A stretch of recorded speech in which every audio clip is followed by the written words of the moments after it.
Good evening and welcome to Atlantic Dialogue. Live from the Bali in Amsterdam, we're welcoming you to a platform to inspiring guests with a distinguished career in foreign affairs. The goal is to share insight with the new generation. Watching now through the live stream are students and young professionals aspiring a career or just getting started in the field of foreign affairs and international security. My name is Dieuwertje Kuijpers. I'm a political scientist and a journalist, and tonight I'll be talking to Emma Sky, director of the Yale's Maurice Greenberg World Fellows Program, who served as a government coordinator of Kirkuk for the Coalitional Provision Authority in 2003. And 3 months turned for her into 7 years, and she also advised the NATO ISAF from 2006 and ended up as an advisor for the U.S. Generals Adorno and Petraeus during the surge from 2007 and 2009. She's also an author of the highly acclaimed The Unraveling, which appeared in 2015, and In a Time of Monsters, which appeared last year in 2019. Well, these are just some brief highlights from a very impressive career, and we only have an hour at our disposal. So welcome, Emma Sky, for you to join us. We're very, very happy to have you here. And we thought it would be nice to start off with your background, actually. For instance, let's start off in your book, The Unraveling. You describe how working in a kibbutz actually sparked your fascination about the Middle East. So I was wondering whether the choice to study both Hebrew and Arabic during your study was one that stems from idealism, pragmatism, or both. Well, thank you very much. It's a real pleasure to join you. And, you know, when I left high school, I took a year off before going to university, and I traveled to Israel and I spent time on a kibbutz, and I had the most fantastic time. And it had this huge impact on me because I was gathered there with young people from all over the world. And in the mornings I would get up and I would milk cows.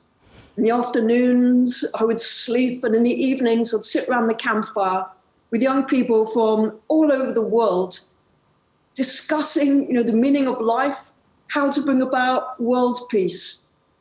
And I saw that in such an environment where everybody had work to do, everybody had housing, everybody had food, that we all got on really well in such an environment. And it stuck in my mind, this ideal society that you could create.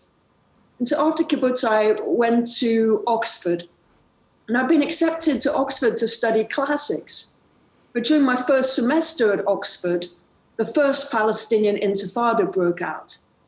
And so, I decided I'm going to change course. I'm going to study Arabic and Hebrew, learn the languages, learn the culture, learn the history about the Middle East. And I decided I was going to dedicate myself to trying to help bring about peace in the Middle East. And when you're young at university, you're looking for purpose, you're looking for meaning. And that's what I decided to dedicate myself to. It's very interesting because geopolitical happenings always sort of influence the choices you've made also in your career. For instance, I heard you say in an interview that during the 1990s you signed up actually as a human shield during the First Gulf War. So I was wondering what moved you actually to that decision, and how do you look back actually on volunteering? When I was a student, it was an extraordinary time. Look back at that era, it was the time when the Cold War ended. The Berlin Wall came down. Mandela was released from jail. It was the end of apartheid. All the problems of the world were going to be solved.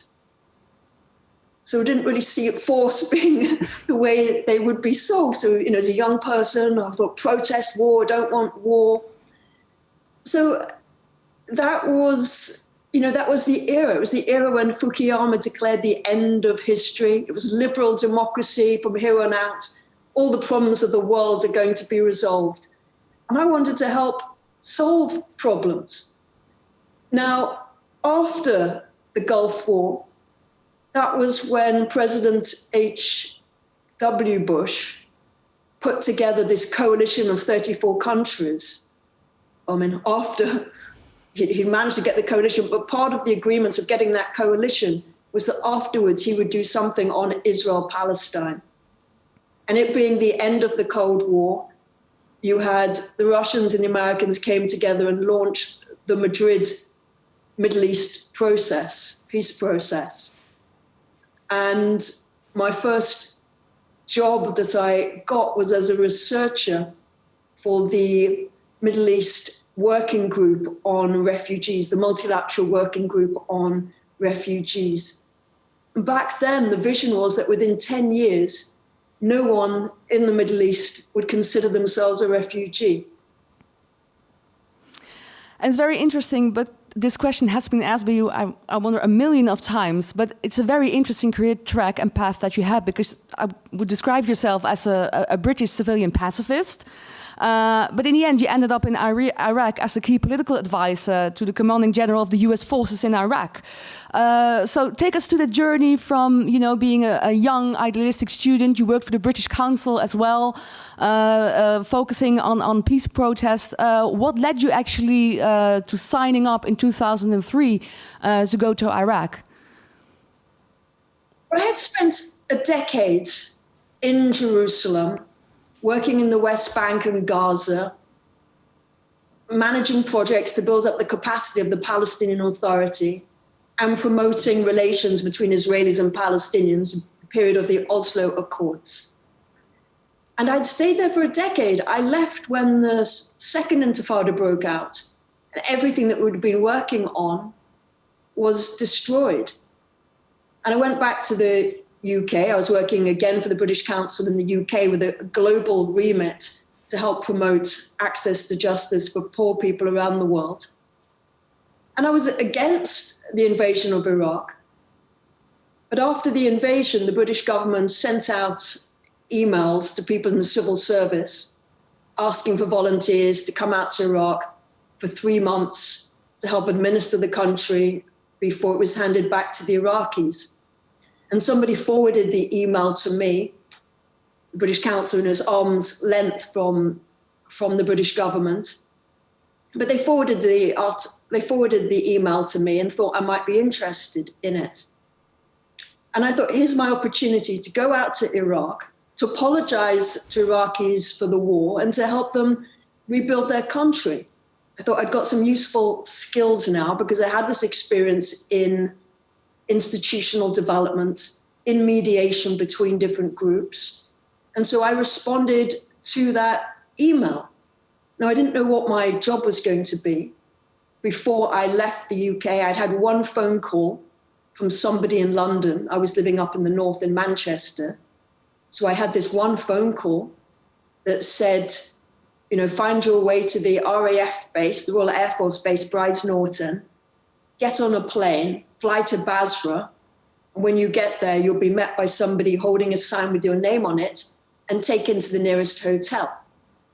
So that was the only instruction that I'd received before I left. And I just assumed the British government knew what it was doing and it would all become clear when I arrived in Iraq. So I managed to find the RAF base, managed to find a plane, got on it, got to Basra. And that's when all the instructions completely broke down. So I didn't know what I was getting myself into, but that's how I arrived in Iraq. And when did you realize once you got there, I won't be here for 3 months, but maybe longer, because it actually turned out several more years that you were actively engaged in Iraq? Well, so the fact there was nobody to meet me on arrival, I realized quite quickly that maybe things weren't that organized. So I found a plane going up to Baghdad. I got to Baghdad, and from the airport, I found a bus going downtown to, the center, where I found my way to the Republican Palace, which used to be Saddam Hussein's palace and had been taken over by the coalition. So I turned up and said, hello, it's Emma from England, come to volunteer. And I spent a week in Baghdad finding out a bit about the coalition, what they were trying to do.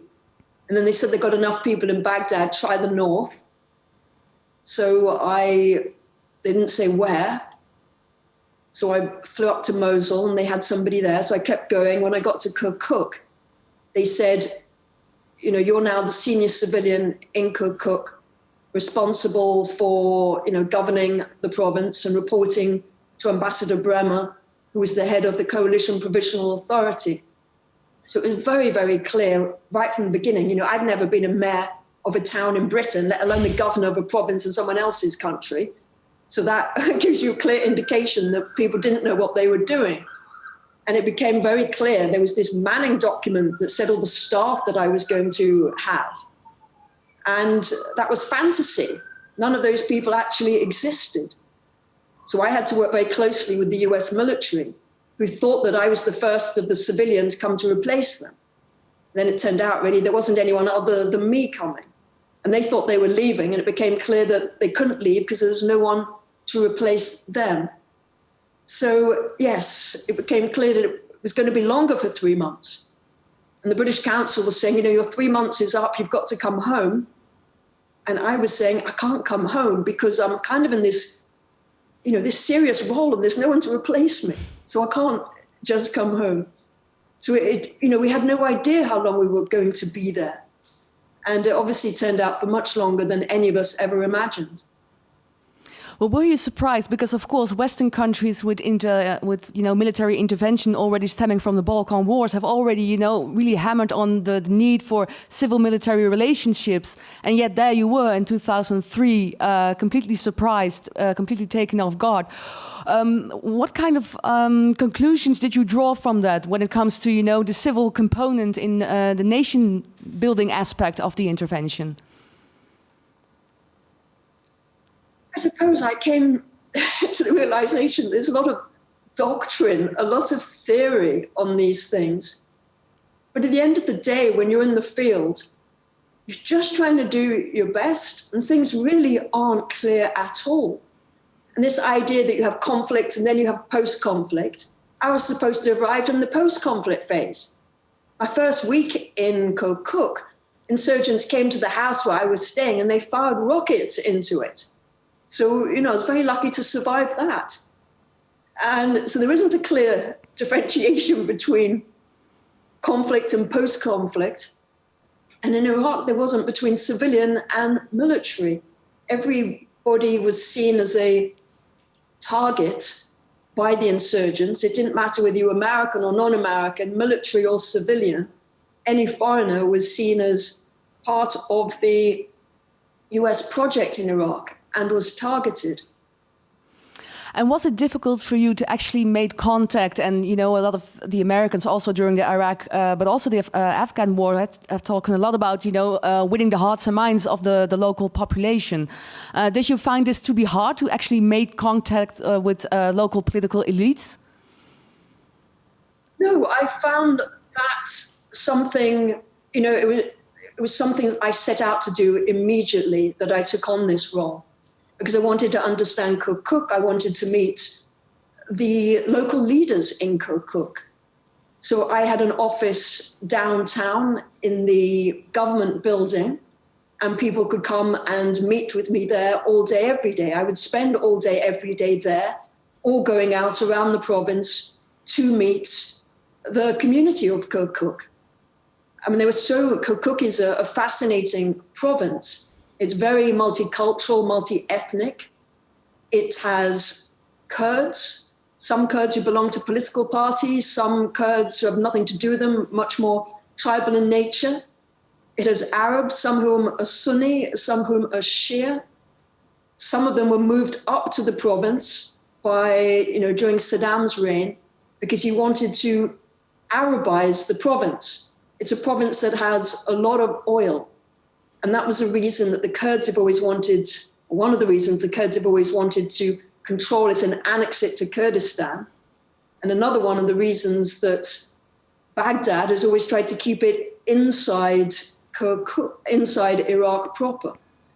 And so you've always had this dispute over the province. It has Turkoman, it has Christians, it has a very mixed, rich tapestry of peoples.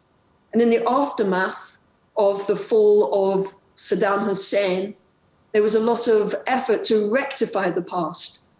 So you had Kurds who were coming back to the province and pushing out Arabs from the province. And so this whole thing about who had the right to live in Kirkuk, who were citizens of Kirkuk, how to manage the land disputes, how to manage the competition for control of the province. I didn't know anything about Kirkuk before I got there. And I had to learn this very, very rapidly because it was the politics that was fueling the instability in the province. Well, as I understand from your story, a lot of came down actually to your own individual efforts and how you actually, gave shape to your responsibilities over there. Would you say that both the Americans and the British deployment in Iraq and their approach, did they have enough attention for this tapestry of different cultures in Iraq? I think it's, in this day and age, it's really hard to go and occupy someone else's country. If you go back to the colonial period, there was never, it was before the information era. People didn't have access to smartphones. They didn't have access to televisions, the YouTube, anything like this. In the current era, every mistake that you make is amplified. And there was so much misinformation put out there, disinformation put out there. So constantly, yes, there are many, many, many different ways in which the coalition could have done things better. That's absolutely true. But you also have to think, in such an era, it is extremely, extremely difficult to do. Saddam was the most appalling, brutal, terrible leader. He had killed off anybody who was opposition to him. People had been driven into exile, and people who lived in Iraq lived in fear. And so it wasn't easy to come into the country and find leaders, to find local leaders. And so a lot of the people that worked with us were people that we brought back from exile, and they didn't really have grassroots support in the country. So this was what made things very, very difficult. Who to put in charge of the new Iraq. And how have your experience actually shaped your view on foreign intervention in the Middle East? It's left me deeply conflicted. When you look back at the 1990s, there was real hope that we could stop mass atrocities from happening. And yet, in some places, we did nothing. We did nothing in Rwanda. We did nothing in Somalia. And I don't really want to live in a world where a dictator can mass murder his people. You can look back to the Second World War and you look back what Hitler did to the Jews. You don't want to live in a world where that happens. You want an international community to say that is terrible. We must stop that from happening. And so this whole movement towards humanitarian intervention gained force.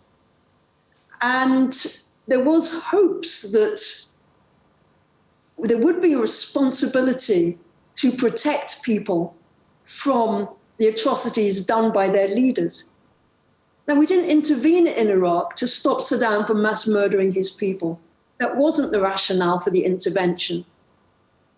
Saddam had mass murdered Kurds, he had mass murdered Shia in the south, he'd mass murdered any Sunnis who opposed him.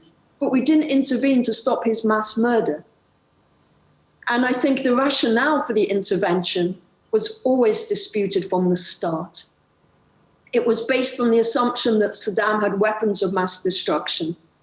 And after 9/11, there was that fear that those weapons could get into the hands of terrorists. There was that fear that, another attack might take place on America or on the West. So you can only really understand why we intervened in Iraq in the context of 9/11. And you look at the tragedy that happened in Iraq post-intervention. And you can look at Syria and the appalling tragedy that has taken there. 500,000 people killed, half the country displaced from their homes. And the world stood by. We're scarred by what happened in Iraq, very much scarred by it. And that fear that we've lost, I suppose, self-belief that we can make things less bad. I think after Iraq, because the country did descend into civil war, because hundreds of thousands of people were killed, we lost belief in ourselves and a sense that even if we did intervene, we couldn't make things better. Well, you actually refer to, a period of hope in the 1990s, but there was also, when you were there around 2007 and 2009, during the surge, you actually had developed, if I understand correctly, sort of like a professional friendship also with a female advisor to the Iraqi military and al-Maliki. However, you were very critical of the Obama administration later on in 2010 and how they actually appointed al-Maliki as a big mistake of the U.S. administration. What was actually the turning point? Because in the beginning you had a good relationship with the female advisor of al-Maliki, and later you told in several interviews that after the election he became more paranoid. Where would you say in this time of hope during the surge did the international community drop the ball on Iraq? Well, that's the amazing thing about the surge from 2007 to 2009. We had the right leadership, the right strategy, and the right resources. And during that period, Iraq came out of its civil war. The Sunnis turned against al-Qaeda in Iraq and realigned with the coalition. The Shia population got sick to death of the Shia militias and stopped giving them support. The Iraqi government grew in strength, and the violence came down dramatically. We lost 1,000 US soldiers during that period. Iraqis obviously lost much more. But it did result in the civil war ending, all the different groups coming into the political process. And what happened in 2010, it was a very good election, high turnout and closely contested. And a new group came together called Iraqia that campaigned on a platform of Iraq for all Iraqis, no to sectarianism. Iraqis were so tired of these religious parties, they wanted something different. And Iraqia went on to win the most seats in the elections. Now, the incumbent Prime Minister, Nouri al-Maliki, and you mentioned that I was close to his advisor, Dr. Bassema. So Nouri al-Maliki just refused to believe the election results. It's the Middle East. People don't often lose elections in the Middle East. So he just refused. And he sat in his seat and said, no, I don't believe in the election results. And he sat there and he sat there and he went on for months and he demanded a recount. And the UN, even though there wasn't evidence of massive fraud, the UN went ahead with the recount and the results still stood. And so Maliki started to accuse Iraqi leaders of being Ba'athists, to annul their votes and to knock them out. But still the results held. And there was a big disagreement within the US system at the time over what to do. I was working for an American general, and he believed, and he advised this back to Washington, that America should support the right of the winning bloc, Iraqia, to have first go at forming the government. That's consistent with the Iraqi constitution. It's consistent with customary practice in parliamentary systems. It's kind of what you do. The winning bloc has first go, and they have 30 days. And if they don't succeed, you go to the next block. But on the other side, there was the ambassador who argued that Iraq wasn't ready for democracy, that Iraq needed a Shia strongman, and Nouri al-Maliki was our guy. And so Vice President Joe Biden came out. He was Obama's point man on Iraq. And he came out and he listened to both sides of the argument. And in the end, he said, look, the quickest way of having an Iraqi government formed before the US midterm elections that November is to maintain the status quo. He goes, Maliki's our friend. Maliki will allow us to keep a small contingent of US forces in Iraq, after the security agreement expires. Goes, I bet my vice presidency he'll give us a follow-on security agreement. He's our man. He's a good guy. And so America decided to come in behind Maliki, support him for a second term, even though he hadn't won the elections. And Iran also decided they wanted to keep Maliki, but for very, very different reasons. The Iranians understood that Maliki was disliked in the region, and that would stop Iraq from becoming integrated into the region. And the Iranians put pressure on Muqtada al-Sadr to support Maliki, with the condition being that all US forces would have to be withdrawn.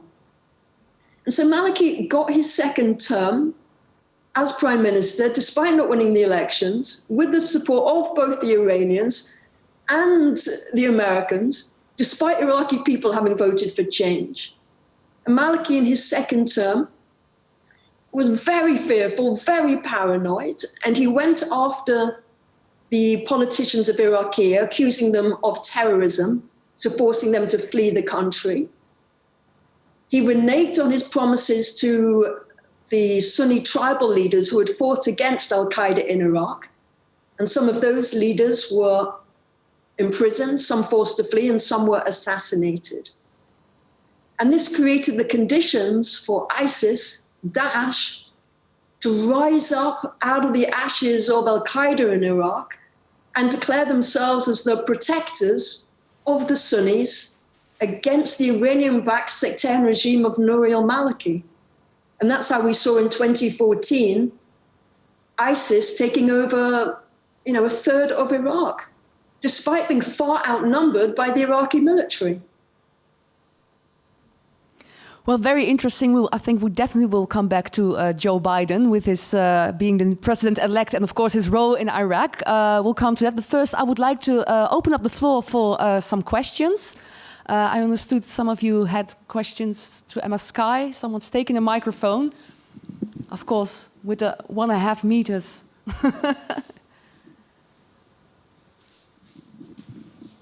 Please briefly state your name and your question. Yeah, hi, I'm Veerle. I'm board member of Netherlands Atlantic Youth. Thank you for talking to us tonight. I think your experiences in Kirkuk sounded very interesting.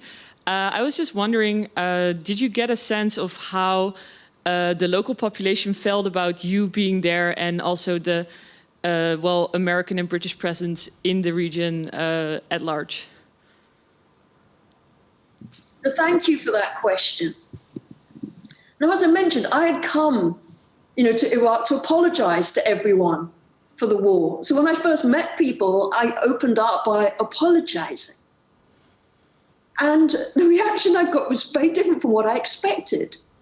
People would say, well, don't you know what Saddam was like? Don't you know what he did to us? Why didn't you come before? How come you supported Saddam? So this was quite a shock because I hadn't really thought from their perspective before. So I was very warmly received. People came to meet me. I mean, people would bring letters from British colonial officers 100 years ago to show me, the ones they'd written to their grandparents. And it was, I didn't quite know what to say. What was I supposed to apologize for colonialism? And, how many more apologies could I give? But that wasn't what they came for. It was they wanted to meet me. People would invite me to their homes. They wanted to get to know me. They treated me with incredible kindness. And, I'm still in touch with people in Kirkuk. I go back and visit Iraq. So it's very complex and difficult to understand. Because obviously outside Iraq, you could see people were very much against this war.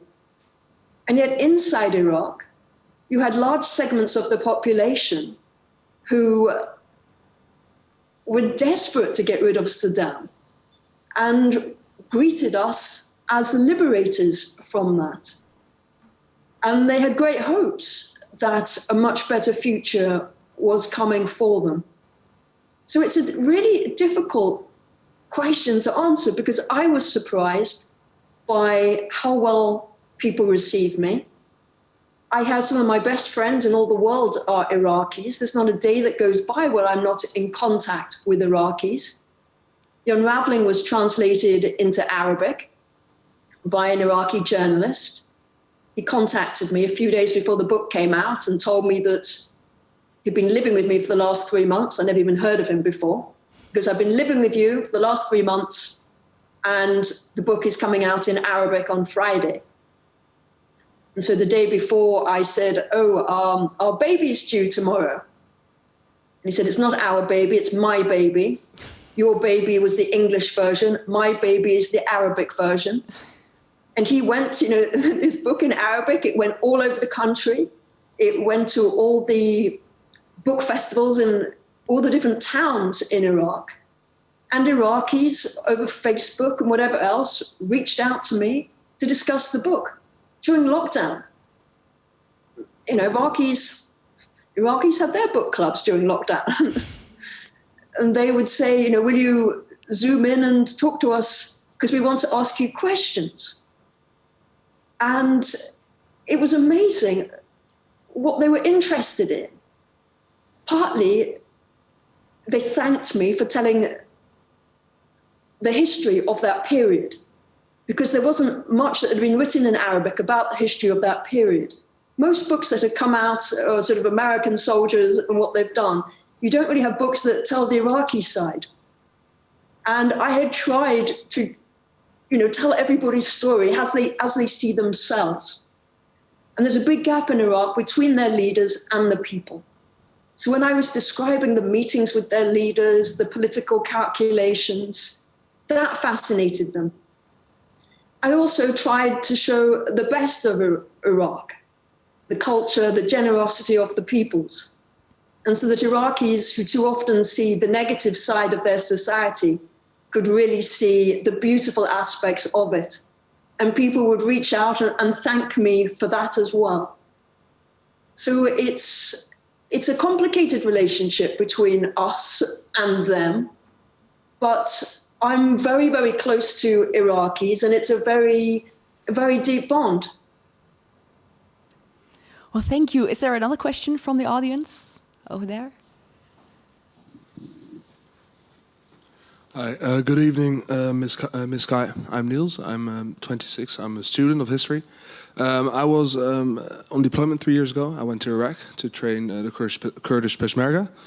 And while I was there, they had a referendum, so that's September 2017, to gain their independence from Iraq. Well, that failed at the time.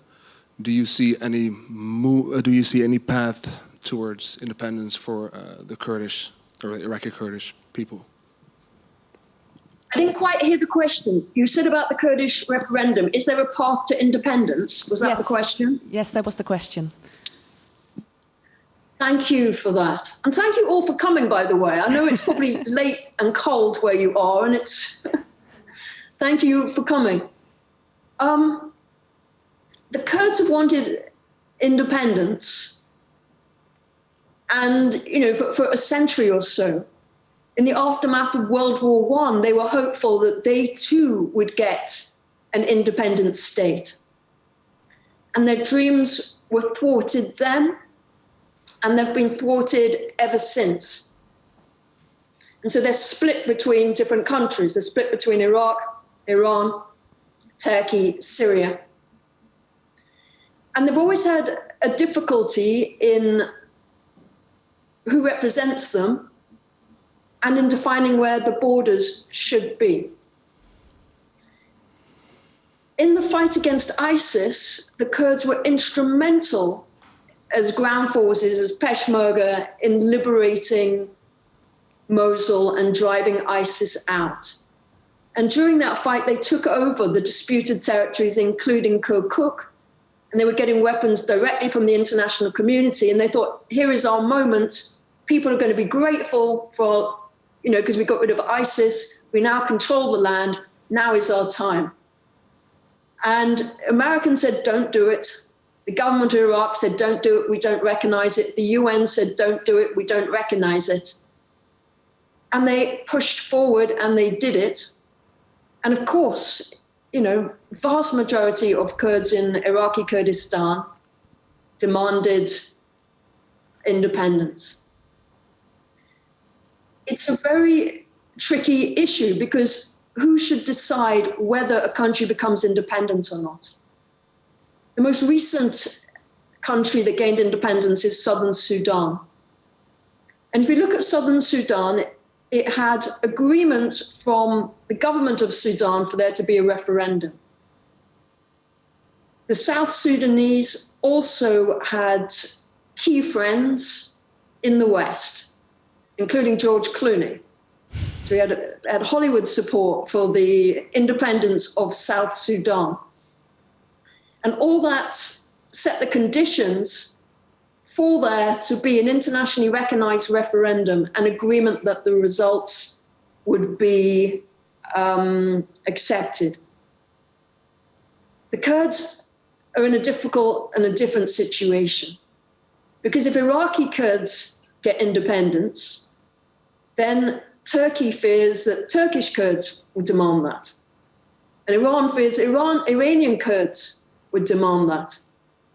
And so even though that these borders were set a very long time ago by colonial powers, those borders have been very resilient, because there's a fear if you change one, then the whole lot changes. Now, if the Kurds had not tried to take so much territory, if they had kept within the old Green Line, maybe that might have been easier. But there's no way that a government in Baghdad could accept Kirkuk with all its oil being taken out of Iraq. So the Kurdish leaders made, I think, a strategic error in pushing forward with that referendum without the support of Baghdad, the UN, or the US. And I'm not sure whether an opportunity will come again. You know, we want to move to a world with less borders, perhaps, rather than more borders. But we shall see. We have the same issue in Scotland. Well, Scotland, you know, it had a referendum on independence a few years ago. The Scots then decided that they were better off staying within the United Kingdom. But Scots voted heavily to stay within the EU. And now with Brexit, you can see pressure inside Scotland for a second referendum. And you can bet that London will do everything it can to try and prevent that second referendum taking place. And you can also bet that Kurds are watching Scotland very, very closely to see, because if Scotland goes, then the Kurds will think it's possible and they may try another way. Well, thank you for your answers.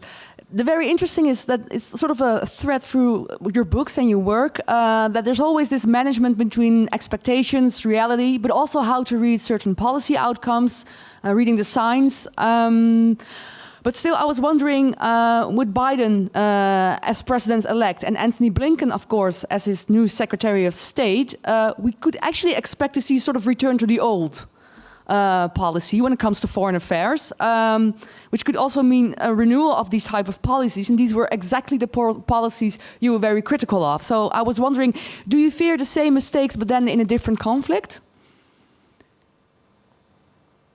Well, firstly, let me say, if your choice is between Trump and Biden, then Biden is wonderful.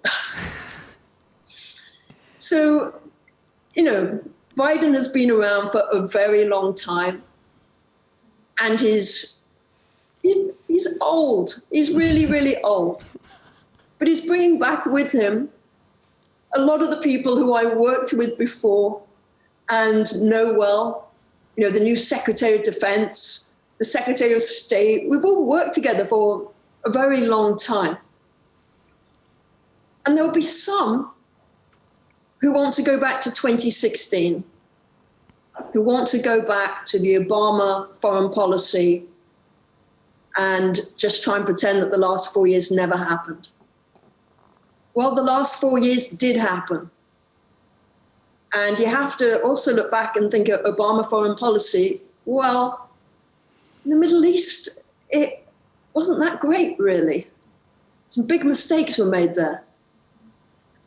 So I think within the Biden team, you're seeing, within the centrists of the Biden team, you're seeing two different trends among the centrists. You've got those who want to go back to 2016, they're calling them the restorationists, to go back to the Obama foreign policy. And then you've got the reformists who think, well, things weren't that great because it led to Trump. So what is going on domestically inside America? You can't be changing the world in your image and promoting democracy and doing all of these things if at home, if domestically, things don't look so good. That foreign policy begins at home. It's not just about the example of American power, it's about the power of American example. And America is a very divided country, and much more needs to be done to bridge the divides in society, to bridge the inequalities, to really address some fundamental issues which are undermining the image of America overseas. Trump didn't come from nowhere. Trump may be gone. Well, we're hoping he will go soon. But Trumpism is still there. 73 million people voted for Trump. 73 million, that's an awful lot of people. So understanding their grievances and their concerns and addressing them, and not just saying they're a bunch of racist deplorables, but to try and actually understand what is happening that leads people to feel so angry and aggrieved. Well, thank you. It's very interesting because also in the time of monsters, you wrote that a new Middle East constantly struggles to be born, and that the millennial generation is striding forth, determined to leave the world a better place. Out of crisis will come an opportunity. Well, having just briefly discussed the learning curve of the old elites, if I might say, what makes the younger generation, according to you, particularly apt to stride forth? I mean, what traits do these young people share, whether it's in the Middle East or in Europe or in the United States, that the generation or the political elites before them has been lacking? That's a good question. I have a lot of faith in the new generation. I'm fortunate, lucky enough to teach at Yale with fantastic students. They don't have maybe the ideological delusions that we had at the end of the Cold War. The dream that people spoke of, American exceptionalism, there was something almost mystically divine about the country. The younger generation know of the financial crisis, the refugee crisis, Trump, the growth of the far right. These are hard lessons. And now with COVID, the climate crisis, I think they regard the older generation as having failed them. How did they think they could spend all of this time and energy, all this blood and treasure fighting overseas? What were they fighting? Creating more enemies than they solved. And while everybody was obsessed with countering terrorism and obsessed with the Middle East, China was rising. And now, the world is changing. We're moving into great power competition. We're moving into very different worlds, a very different time. And I think this younger generation sees all of this. It doesn't think that democracy is so great anymore because look what it brought. It sees a climate crisis. So I see young people very passionate about the problems facing the world and really wanting to do something about it. Power has become diffused. The information era means that everybody's got access to information all the time. And it also means you're empowered to do lots of things locally. So I can see my students getting involved very much in their communities. COVID and lockdown has made us all local somewhere because we couldn't move anywhere. So you got to know your neighbours, you got to spend more time in a locality. So I see these changes happening, and I see young people really looking at what difference can they make. So coming out of COVID, it's not about going back to the way we were. It's about building back better. It's about putting human well-being and the environment at the heart of the recovery, at the heart of everything that we do. We don't want to go back to the way we were. If we don't change the way that we were, we're going to make ourselves extinct. So, the biggest challenge that we're facing is living within the means of our planet. How can we meet the needs of everybody within our planet? And you can look at within the resources of our planet. You can look at all this new technology coming, artificial intelligence, and you see there are great potentials there to really create and shape a better world. But there's also the potential to make humans redundant. There's a potential to have more of these automated weapons. It is all about destruction rather than making a better world. So how do we use all our talents and our capabilities to create a shared vision of the future, a shared vision of what it means to be human and the future of humanity? And how can we work better with people in other countries to increase international cooperation to deal with the global challenges? Because you look at COVID, every country's just been doing their own thing. There hasn't been this collaboration that we need. So how can we have leaders who actively build alliances and work more with others to solve the problems that we're facing? And when it comes to, well, you already briefly touched upon the effects of the COVID-19 pandemic and also the distribution of resources. How would you say this pandemic would affect the Middle East region, but also the war-torn countries such as Syria and Iraq, who had a lot of pressure on their healthcare, fragile institutions? Often the pandemic, especially for authoritarian leaders, can provide an excuse for a crackdown at civil society. How would you say this COVID-19 pandemic would affect the region and the regional security dynamics? I think the COVID pandemic has really exacerbated existing problems, existing vulnerabilities. So the Middle East has always had big inequalities. But during COVID, you can see how the multi-millionaire billionaires got richer and richer and richer, and the mass of people who got poorer and poorer and poorer. So increasing, the inequalities have got bigger and poverty really increased.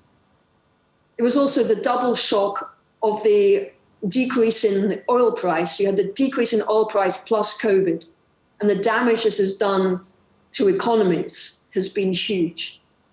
So we're seeing increasing unemployment. And of course, you get declarations of states of emergency, so authoritarian regimes become more authoritarian, surveillance increasing. And all this, I suppose, there wasn't much trust between people and governments, and there's less trust in the end. Well, thank you very much. I think it's time to open up the floor for some questions from the audience. Yes, we've got one here up front.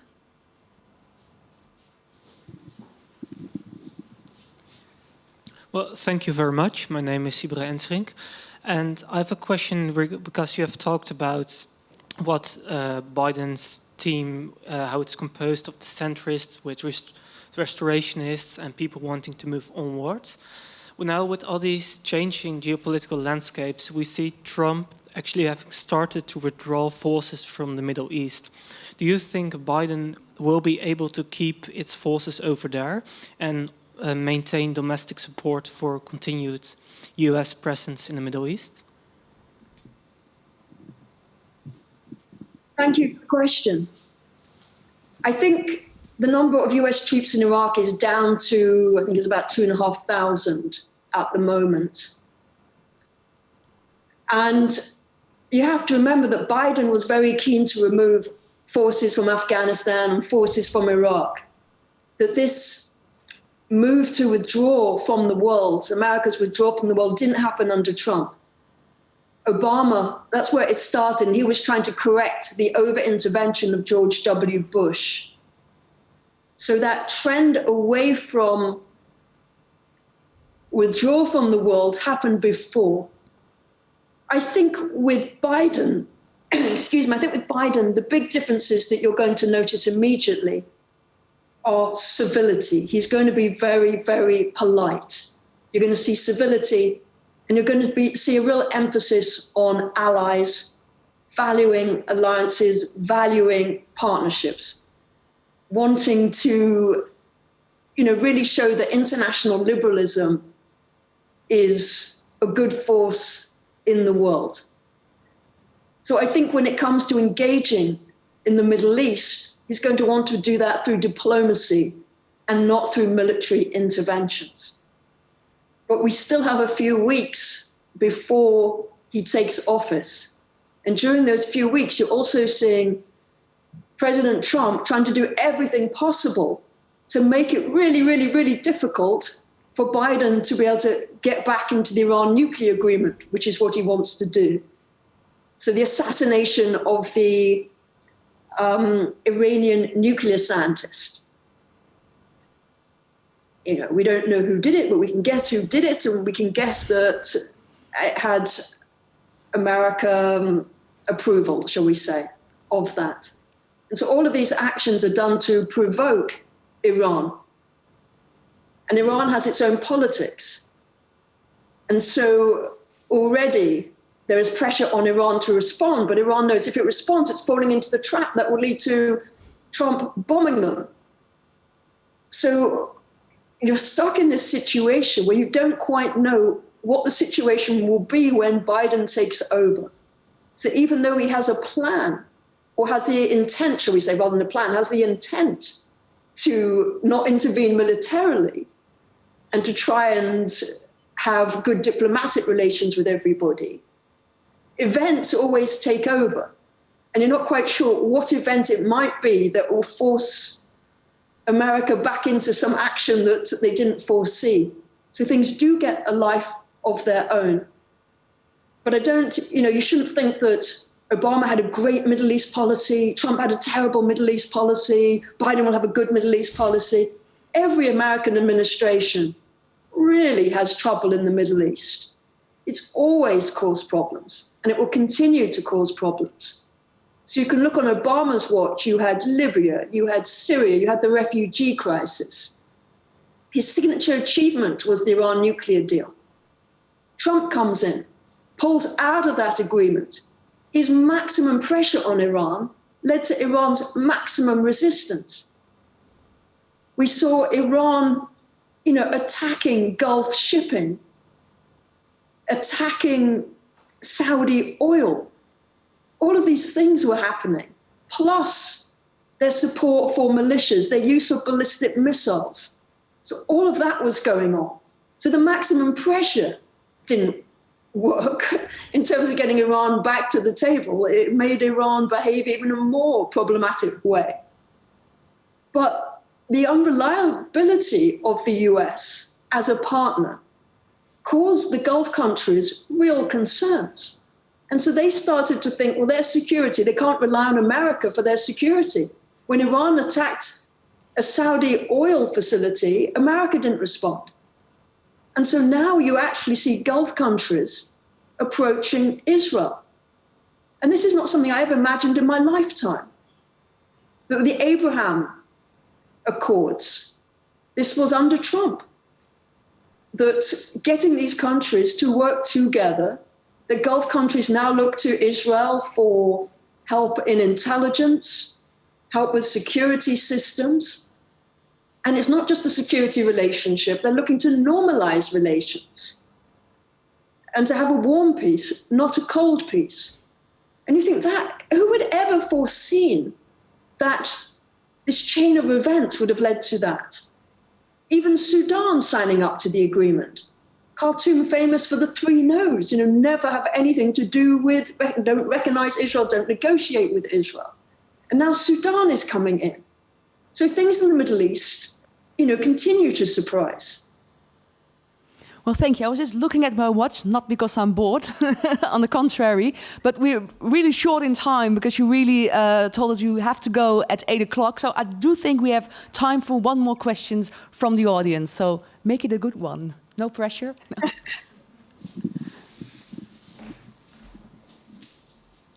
Thank you for sharing your experience with us tonight. I'm Jacqueline. I'm a board member of the Youth Atlantic.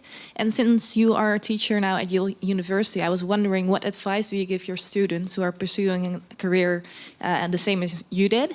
Since we're all young professionals here and students, maybe you would share some of your lessons with us. Thank you very much. So how can we become you when we grow up? That's the question. You don't want to become me. I'm a complete accident. None of this was planned. The world really is changing. And I think it's understanding how the world is changing and looking for what role that you might play in that changing world. So when I graduated, I thought, Britain's fine. I want to go and help overseas. Now, our own countries have their own issues. And so when I think of what we need from young people today, we need people to be rooted in the communities in which they live, that they're dedicating their talents to improving their societies, that people recognize the common humanity in others, build solidarity, mobilize others, share knowledge, cooperate, collaborate. So I see, you need to be resilient because a lot is going to be thrown at you. And you need to be adaptive because you can't plan to think, I'm going to have this career that goes da-da-da-da-da from cradle to grave. You may find you can have 3 or 4 careers in your lifetime. I've had 3 in my lifetime. You're going to have more in your lifetime because the jobs that you do will suddenly disappear. So how can you constantly be recreating yourselves and constantly thinking what it is that you can do to build the good society, to make your own society better, because then you set a good role model for others. You've got things that people might want to emulate, to share. I was a part of a generation that went overseas to fix things. Well, we didn't really fix them, did we? We created a whole new load of problems. So if there's anything to learn from my experiences, learn humility. Why do we have potholes in our own streets? How do you organize people? How do you mobilize people? These are the big lessons today. And I think it is a very exciting time because no longer do you need to be, trying to get up to the top of the pyramid because the pyramid went like that. And there's lots of interesting things that you can do locally. The new technologies allow you to reach out to people all over the world and to share and collaborate. So build up your resilience. Make sure that you're adaptive, which means asking good questions from a diverse group of people as you can imagine. Be aware of bubbles, get out of your bubbles, and be forever learning. That you can't stop learning because things are changing. They're changing so rapidly. And now we're moving to this great power competition. We're seeing the relative decline of America, the rise of China. And can America, under Biden's leadership, can it bring together other Western countries, other middle powers to provide some counter to China? And so that we can compete and avoid confrontation. So that is the context that you're living in, that you'll be planning your careers in. And it's an exciting time. But build back better. We're not going to go back to the way that we were. Put human well-being and the environment right at the center of everything. Well, this is excellent advice. I would like to thank you so much for your time because it's almost 8 o'clock, so we don't want to hold you up. We would like to thank you. We have a few people in the audience. Maybe you can give a little bit of round of applause because... Thank you. So thank you for sharing your ideas, your thoughts, and your insights from your journey. You actually showed, I think, a lot of a new, young, aspiring generation how you can be authentic and still kick ass at the same time. So it was a really inspiring conversation. So thank you so much for your time, and hopefully we'll meet again. And to the viewers at home, very much. Take care. Thank you for watching, and hopefully we'll see you next time with Atlantic Dialogues. Good evening.